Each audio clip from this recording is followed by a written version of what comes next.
안녕하세요. 소리라는 책방 배 작가입니다. 오늘은 제가 특별한 도전을 한번 해볼까 합니다. 그것은 다름 아닌 AI와의 글쓰기 대결. 네. 한번 해볼 거고요. 일단은 제가 자신이 있는데, 결과는 어떻게 될지 모르겠어요. 저는 2시간 정도 글을 쓸 거고, AI는 아마 1분 이내에 글을 생성해 내겠죠. 네. AI한테는 은퇴를 하루 앞둔 저승사자라는 간단한 프롬프트만 입력해서 글을 쓰게 하도록 하겠습니다. 그럼 바로 대결 보시죠. 저는 이제 글을 쓰기 시작하겠습니다.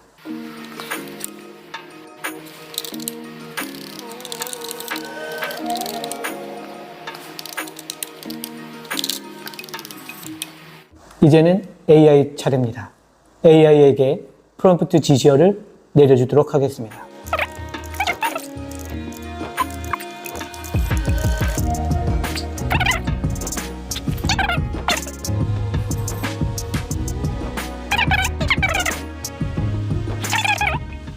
저는 구상 시간 빼고 글 쓰는 데만 한 2시간 정도 걸렸거든요. 한 번 정도 고쳐 쓰고.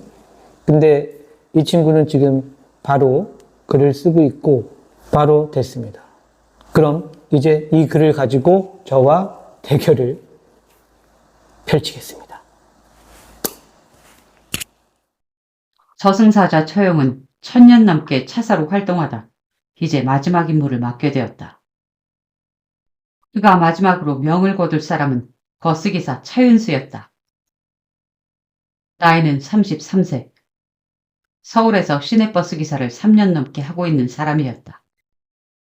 아직 데려가기에는 너무 젊구만. 허나 하늘의 뜻을 어찌 어기겠는가.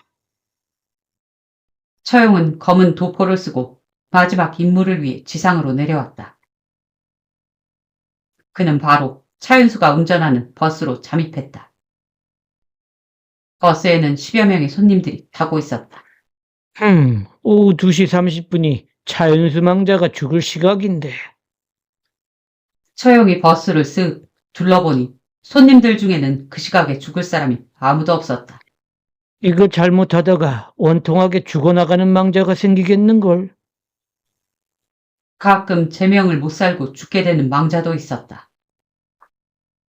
그럴 경우 저승부에서 괜찮은 집안의 자손으로 환생을 시켜주기도 하는데 어쨌든 개인 입장에서 보면 억울한 죽음이었다.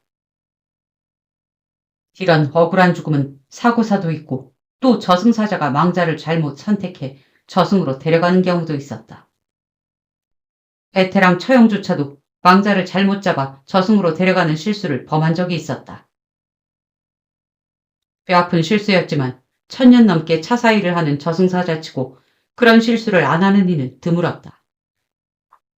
처용은 깊게 심호흡을 하고 차윤수에게 다가섰다. 차윤수는 이제 운전을 멈추고 나와 같이 가자. 처용이 모습을 드러내자 차윤수는 흠칫 놀라는 듯 했으나 운전대는 놓치지 않았다. 그런데 어디선가 본 듯한 얼굴인데. 처용은 차윤수의 얼굴을 보고 고개를 갸웃했다. 그 사이 차윤수가 여전히 핸들을 손으로 잡은 채 처용에게 말했다. 아니, 저승사자인 듯한데 일찍 오셨네요. 그런데 조금만 기다려주시면 안 될까요? 지금 승객들이 있어서 지금 저 죽으면 버스가 제어가 안 될 테고 그렇게 되면 저 승객들 억울하게 다치거나 죽는 거잖아요. 처용은 차윤수를 유심히 들여다봤다. 타고나기를 귀신이나 저승사자를 볼 수 있는 눈을 가졌구나. 그러니 이토록 담대하게 나를 대하는 거겠지. 처용은 당돌하다는 듯 차윤수를 내려다보다 입을 열었다. 좋다. 이 버스가 차고지에 도착하면 내가 너의 혼을 취하겠다. 하하, 감사합니다. 그래도 오늘 제 할 일은 마치고 가네요. 차윤수는 마치 소풍이라도 가는 사람처럼 명랑하게 답했다. 버스는 30분을 더 달려 마지막 손님을 내려주고 드디어 차고지에 도착했다. 이제 나와 함께 저승으로 가자. 처용이 두 팔을 벌려 말하자 차윤수는 운전석 옆에 있는 개인 가방에서 주섬주섬 무언가를 챙겼다. 서영이 들여다보니 저승에서도 마실 수 있는 백차가 든 병이었다. 어찌 네가 그런 물건을 가지고 있느냐? 눈치채셨겠지만 제가 좀 신기가 있지 않습니까? 그래서 무당한테 부탁을 했죠. 저승사자께서 곧 오실 것 같은데 대접할 백차를 만들어 달라고. 아무래도 운행 중에 오실 것 같아서 준비한 건데 이렇게 마지막에 드리게 되네요. 차윤수는 처용에게 백차가 된 병을 공손히 건넸다. 이것은 처용은 백차를 받은 후 멍하니 차윤수를 바라봤다. 역시 그 녀석이었구나. 어렸던 녀석이 이렇게 커버렸구나. 아, 이제 처용은 차윤수를 알아봤다. 그리고 차윤수에게 미소를 보냈다. 별일이구나. 망자에게 이렇게 향이 좋은 차를 타받아 보고. 처용은 병뚜껑을 열어 맛있게 백차를 마셨다. 그리고 바로 그 자리에 실신하고 말았다. 저승사자 처용이 쓰러진 것을 본 차윤수는 이를 바드득 깔았다. 우리 아버지를 실수로 데려가더니 이젠 나까지 데려가려고 해? 어림덥지. 차윤수는 처용을 그대로 둔 채 버스에서 내려 이마에 부적을 붙이고 차고지 뒤 야산 쪽으로 사라졌다. 잠시 후 처용이 정신을 차리고 버스에서 일어났다. 녀석은 이제 멀리 도망갔으려나. 처용은 버스 차창으로 야산으로 도망치는 차윤수의 뒷모습을 보았다. 그래, 내 잘못이니 너라도 살아야지. 네 애비는 내가 잘못 데려갔으니.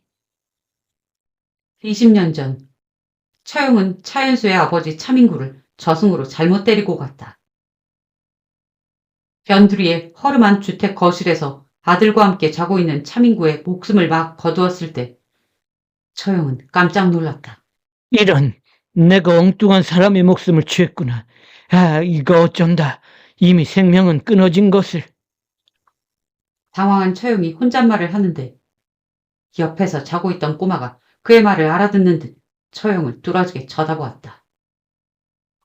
그게 차윤수였다. 신기가 있는 차윤수는 아버지를 데려갔던 처용이 다시 찾아올 것을 미리 알았던 것이다. 마지막 망자는 놓치고 말았구나. 허나 내가 그동안 저승에서 쌓은 덕이 있으니 큰 흠집은 되지 않으리라. 처용은 차윤수를 붙잡는 걸 포기하고 맨손으로 저승으로 향했다. 비록 마지막 망자는 놓치고 말았지만 그의 얼굴에는 미소가 번지기 시작했다. 그 미소가 이제 저승사자의 임무에서 벗어난 해방감에서 나오는 것인지 아니면 자신이 쌓은 업을 조금이라도 풀었다고 여겨서인지는 알 수 없었다. 자, 이제 첫 번째 글을 들려드렸고요. 이게 사람이 쓴 건지 AI가 쓴 건지 판단이 되시나요? 네. 제가 쓴 건지 AI가 쓴 건지 판단이 되시나요? 자, 그럼 두 번째 글도 들어보시죠. 저승사자에게도 은퇴라는 것이 존재한다. 물론 이승의 인간들처럼 풍족한 노후를 보장하는 퇴직금이나 연금이 나오는 것은 아니다. 300년, 그 길고도 끔찍한 명계의 복역기간을 온전히 채운 사자에게 주어지는 유일한 보상은 망각과 완전한 소멸이었다. 끝없는 영겁의 굴레에서 벗어나 고통도 기억도 없는 완벽한 무해 상태로 들어가는 것. 그것이 내일 자정, 베테랑 사자 무영이 맞이할 예정인 달콤한 안식이었다. 무영이 걸친 낡은 검은 도포자락은 이미 끝단부터 옅은 잿빛으로 바스러져 흩어지고 있었다. 소멸이 가까워졌다는 증거이자 이승과 저승을 오가는 권능이 옅어지고 있다는 뜻이었다. 감정 없는 텅 빈 눈으로 이승의 촉촉한 밤거리를 내려다보던 그는 소매 안쪽에서 마지막 명부를 꺼내 들었다. 이름 백기태, 나이 45세, 예정시각 오늘 밤 11시 59분, 장소 신림동 4-13번지 지하실, 사인 미상. 수백 년간 수만 명의 영혼을 인도해온 그에게 사인미상은 그리 드문 일이 아니었다. 하지만 명부를 쥔 손끝이 아주 미세하게 떨려왔다. 사자는 본래 이승의 추위도 두려움도 느끼지 못하도록 설계된 존재다. 그러나 은퇴를 단 하루 남겨둔 지금 무영의 존재를 지탱하던 명계의 기운이 증발하면서 잊고 있었던 이승의 감각들이 저릿하게 스며들고 있는 듯했다. 심장 부근에서 기묘한 불길함이 꿈틀거렸다. 명부에 적힌 주소는 도시의 그림자 속에 철저히 버려진 빈민가의 끄트머리에 있었다. 가로등마저 전부 깨져 칠흑 같은 어둠이 깔린 비탈길을 지나 무영은 반쯤 무너져 내린 폐 연립주택의 지하 계단 앞에 섰다. 귀키한 곰팡이 냄새와 고인물이 썩어가는 악취가 코끝을 찔렀다. 사자의 둔감한 후각마저 자극할 정도로 지독한 냄새였다. 계단을 따라 내려가자 녹슨 철문이 반쯤 열려 있었다. 칠판을 긁는 듯한 기분 나쁜 마찰음과 함께 안으로 들어선 무영은 옅게 미간을 찌푸렸다. 방 안의 풍경은 기괴하기 짝이 없었다. 가구 하나 없는 비좁은 지하실에 내 벽면은 물론이고 천정과 바닥까지 온통 금이 가고 얼룩진 거울들로 도배되어 있었다. 방 한가운데에는 낡은 치과형 의자 하나가 덩그러니 놓여 있었고 그 위에 붉고 축축한 천이 덮여 있을 뿐 망자의 모습은 보이지 않았다. 백기태, 명을 다하였으니 사자의 인도를 받으라. 무영이 낮고 건조한 목소리로 영혼을 호명했다. 그러나 대답은 없었다. 보통 명을 다한 영혼은 육신곁을 맴돌거나 공포에 질려 구석에 숨어 벌벌 떨기 마련이다. 하지만 이 방에는 짙은 피비린내와 죽음의 잔향만 깔려있을 뿐 어떠한 혼백의 기운도 느껴지지 않았다. 그때였다. 째깍, 째깍, 째깍. 먹먹한 정적을 깨고 시계 초침 소리가 들려왔다. 무영은 소리의 진원지를 찾기 위해 거울로 덮인 벽을 둘러보았다. 수십 수백 개의 깨진 거울 조각 속에 무영 자신의 모습이 비치고 있었다. 핏기 없는 창백한 뺨, 새까만 눈동자, 낡아 바스라지는 도포. 그런데 무언가 이상했다. 무영이 고개를 돌리며 거울들을 훑어보고 있음에도 거울 속의 무영들은 고개를 돌리지 않고 일제히 그를 정면으로 응시하고 있었다. 심지어 몇몇 거울 속의 무영은 기괴하게 입꼬리를 올려 웃고 있었다. 등줄기를 타고 섬뜩한 냉기가 뱀처럼 기어올랐다. 이것은 사자의 직감이 아니었다. 생명체가 느끼는 원초적인 공포였다. 은퇴 시각이 다가오며 무영의 권능이 바닥을 드러내고 그가 한낱 유약한 인간의 혼백으로 되돌아가고 있다는 증거였다. 누구냐? 어떤 잡기가 감히 사자를 농락하느냐? 무영이 서늘한 기운을 뿜어내는 혼사검을 빼들며 외쳤다. 그러나 검에서 피어오르던 푸른 명계의 불꽃은 성냥불처럼 위태롭게 흔들리더니 이내 푸시시 소리를 내며 흔적도 없이 꺼져버렸다. 무기가 한낱 고철덩어리로 변하는 순간 사방의 거울에서 소름 끼치도록 익숙한 목소리가 한꺼번에 울려 퍼졌다. 은퇴를 축하해, 무영. 수백 개의 거울 속 무영들의 입술이 동시에 달싹이고 있었다. 목소리는 하나가 아니었다.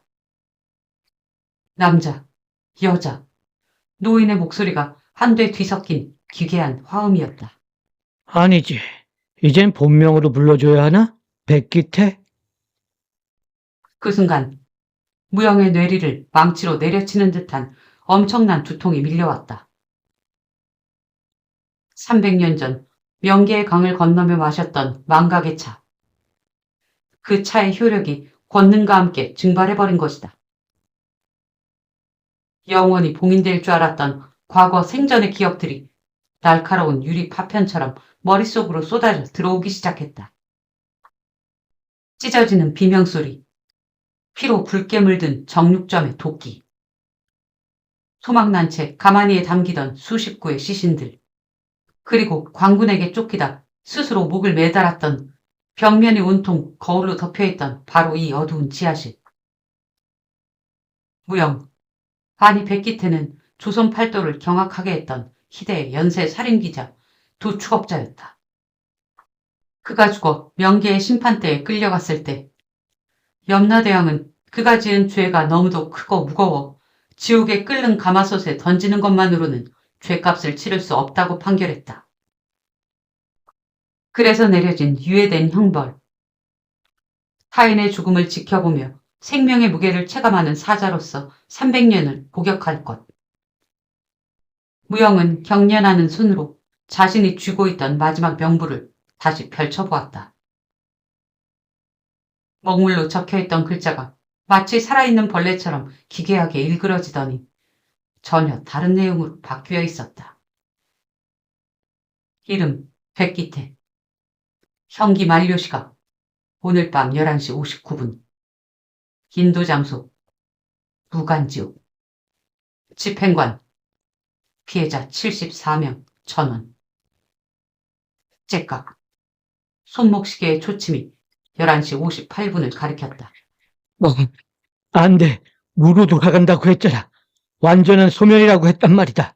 나는 300년이나 걔처럼 시키는 대로 일했다고. 사자의 권능을 모두 잃고 완전한 인간의 훈백으로 돌아온 백기태는 바닥에 주저앉아 짐승 같은 비명을 질렀다. 소멸? 니놈이 짐승 고기 다루듯 앗아간 수십 개의 목숨들이 구천을 떠돌며 오늘만을 기다렸는데 그토록 쉽게 편안해질 줄 알았더냐? 거울 속의 모습들이 일제히 일그러지기 시작했다.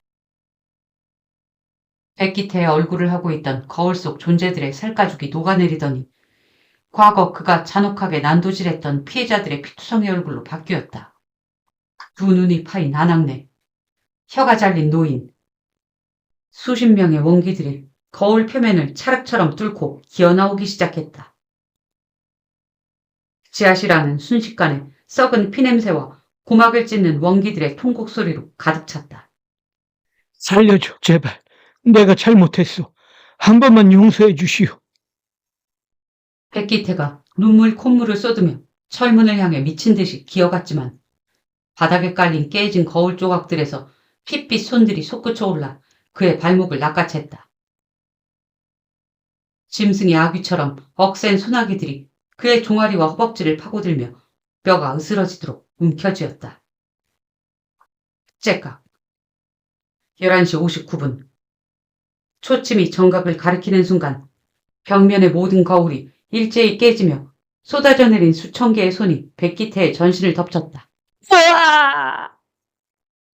살가죽이 날것 그대로 뜯겨나가고 온몸의 관절이 꺾이는 끔찍한 고통 속에서 백기태는 거울 너머에 입을 벌리고 있는 끝없는 핏빛 나락으로 천천히, 아주 천천히 끌려 들어갔다.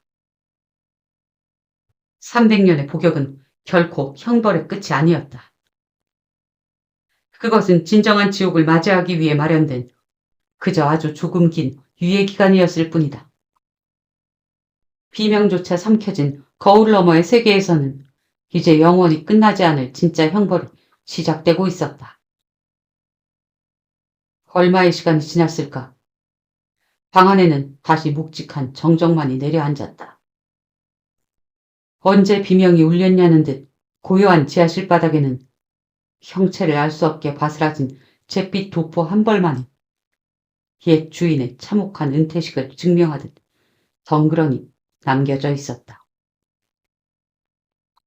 자, 이제 두 개의 글을 다 들려드렸습니다. 첫 번째 것, 두 번째 것, 어느 것이 사람이 쓴 것 같나요?